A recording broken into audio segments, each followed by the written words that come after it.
নানা পেশার মধ্যে সাংবাদিকতাও অন্যতম, যা একটা সম্মানজনক পেশা, কারণ সাংবাদিকদের মাধ্যমেই আমরা দেশ বিদেশের সব তথ্যচিত্র জানতে পারি। বলা হয় সাংবাদিকদের হতে হয় সব কাজের কাজে, অর্থাৎ কোনো বিষয়ে মৌলিক জ্ঞান থাকা সাংবাদিকদের জন্য অতি জরুরি। একই সাথে সে জ্ঞানকে ভালোভাবে উপস্থাপন করাটাও জরুরি। স্মার্ট ও সুন্দর উপস্থাপনার মাধ্যমে অনেক সাংবাদিকই দর্শকের কাছে প্রিয় হয়ে ওঠেন। তবে এমন এক সাংবাদিক আছেন যিনি কোনো নিয়ম নীতি মানেন না, কারো প্রিয় অপ্রিয় হরও যেন ধার ধারেন না। তিনি সবার চেয়ে আলাদা। তার সংবাদের বিষয়বস্তু হোক, সংবাদ উপস্থাপনের ধরন, সবটাই বাকিদের চেয়ে আলাদা। সাংবাদিকতায় যেন নতুন রূপে তিনি পরিচয় করিয়ে দিচ্ছেন সবার কাছে। এতে প্রশংসার চেয়ে অবশ্য সমালোচনায় জুটেছে বেশি। হয়ে উঠেছেন বিতর্কিত এক সাংবাদিক। তিনি ভারতীয় বাংলা চ্যানেল রিপাবলিক বাংলার ময়ূখ রঞ্জন ঘোষ। জানা গেছে তিনি এই চ্যানেলের সিনিয়র এডিটর ও হেড অফ ইনপুট হিসেবে কর্মরত রয়েছেন। এর আগে তিনি এবিপি আনন্দ, টাইমস নাও ও নিউজ বাংলা 18-এ কাজ করেছেন বলেও জানা গেছে। তাকে আলোচনা এনেছে মূলত বাংলাদেশ প্রসঙ্গ। বাংলাদেশের রাজনীতি নিয়ে তার নিজস্ব স্টাইলে সংবাদ প্রকাশ করে তিনি চোখে পড়েছেন এদেশের সামাজিক মাধ্যম ব্যবহারকারীদের। তার সংবাদ প্রকাশের ধরন ও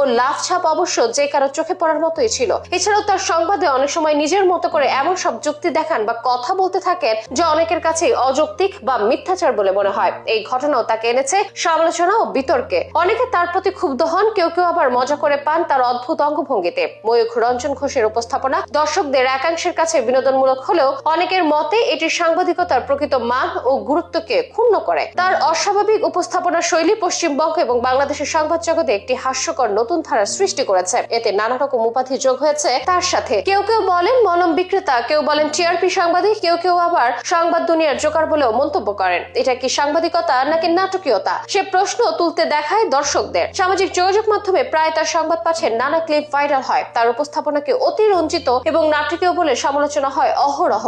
অনেকে মনে করেন এটি কেবলমাত্র টিআরপি বাড়ানোর জন্য কৌশল। তাদের মতে ময়ূখ রঞ্জন তার এই ব্যতিক্রম কৌশলকে কাজে লাগিয়ে তার ব্যক্তিগত জনপ্রিয়তা ও চ্যানেলের টিআরপি বৃদ্ধি করার চেষ্টা করেন। এ নিয়ে মিশ্র প্রতিক্রিয়া আছে বাংলাদেশে। অনেকে শুধুমাত্র বিনোদনের উপকরণ হিসেবে দেখেন এটাকে, কেউ কেউ আবার তার সাংবাদিকতার প্রতি বিরক্তিও প্রকাশ করেন। এই ধরনের উপস্থাপনা কতটা কার্যকরী বা সাংবাদিকতার নৈতিকতার সাথে কতটুকু সামঞ্জস্যপূর্ণ তা নিয়েও সমালোচনা রয়েছে।